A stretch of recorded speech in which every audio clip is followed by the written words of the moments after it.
Welcome to Burlap Teachers. Enjoy the video. You begin by gathering essentials, the exact IP and port plus admin credentials. Open your terminal or remote client now, do not delay.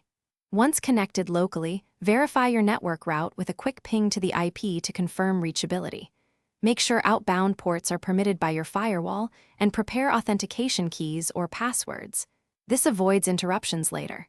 If DNS is used, resolve the hostname first, then proceed to create your remote session. You're ready for the next steps. Now you actually connect.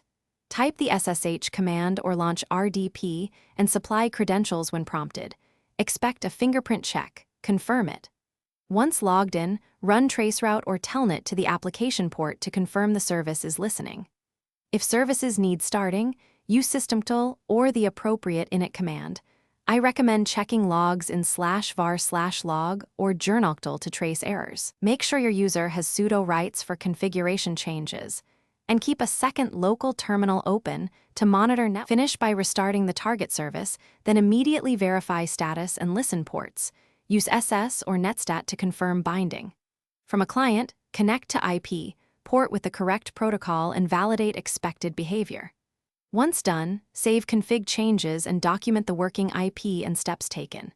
If things go wrong, check firewall rules, NAT or port forwarding, and service logs for errors. Often a blocked port or wrong bind address is the culprit, so inspect those first and retry after fixes. Thanks for watching. Consider subscribing if this video helped you.